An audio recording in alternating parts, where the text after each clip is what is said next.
Hey everybody, it's Abigail with Happy Healthy Wifey. Today I'm going to show you how to make a gluten-free sourdough using a gluten-free starter. So this is the starter that I had in the fridge, and if you watched my other video, it showed you how to feed it. So I literally just fed it, waited for it to warm up, and it basically bubbled up and absolutely smells amazing. So that's what my starter is. I was really nervous to make like sourdough bread because I watch all these videos and I shouldn't say I watch the videos, but I see people have those pictures of the beautiful breads and they're scored and they have all the designs. And I always thought, gosh, that's just gotta be a really hard, long process.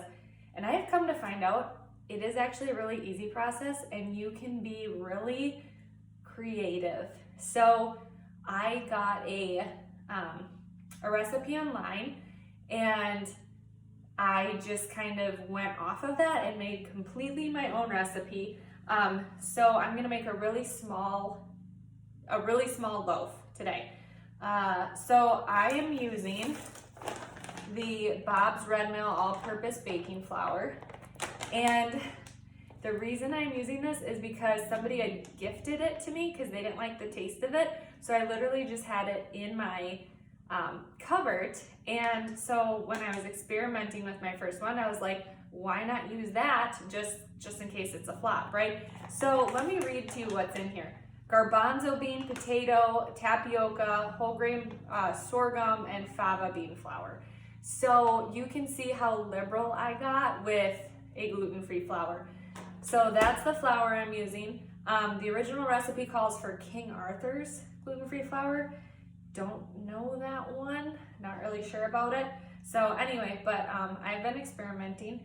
So the loaf that I'm doing, I do 1 cup of the gluten-free flour and 1 3/4 cup. So a cup and then 3/4. And then I've got organic whole psyllium husk.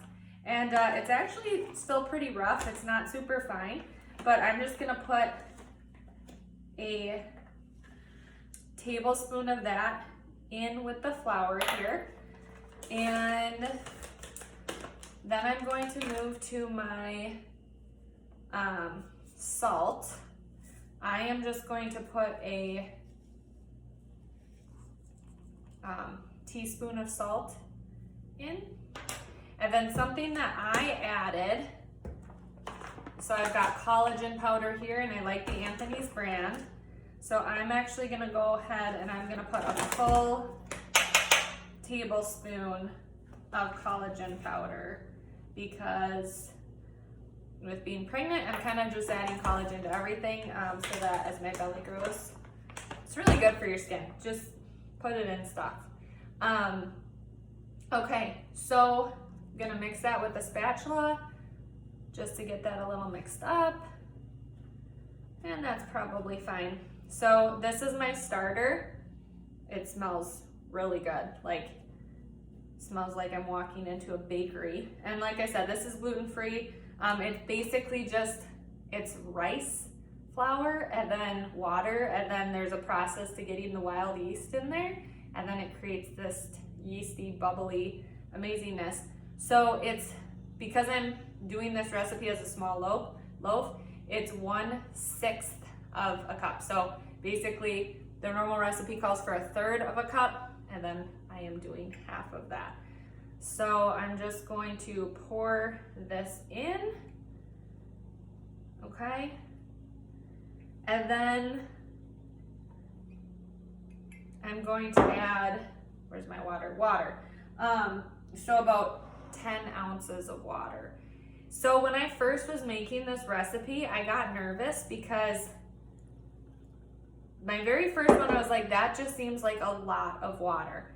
And I wasn't able to bring the dough out even and form it into anything the first night. And the dough was a little, the bread itself was a little dry. So I decided that I was not going to let myself be nervous about putting that much water in there. Just simply because as this bread sits overnight, or as this dough sits overnight and it does its thing, and with the collagen in there and the psyllium husk, it will actually start to bind together. So my original, like when you're done, this is gonna look more like a cake that you would pour into a pan, not something that you can form. But I promise you, in the morning after letting this sit out, it will actually be together enough where you can take it out with your hand as more of a bread dough and put a little rice flour down on parchment paper and make it into a ball, okay? So just get that mixed up. And then I am going to put, just based on my flours, I am gonna put a tablespoon of rice flour in there. I've just got some rice flour. I'm gonna switch to the Anthony's brand of rice flour because I just really like the way that they test as far as all that goes. So that is it. So, I mean, you can see how runny this is. Don't let that freak you out. Just simply cover it for the next day. And in the next morning, this will be more of a formable loaf, or I guess dough. That's really it, guys. In the morning, I'll take it out, I'll put it on parchment paper and form it into a ball, and I'll cut the pretty design on it.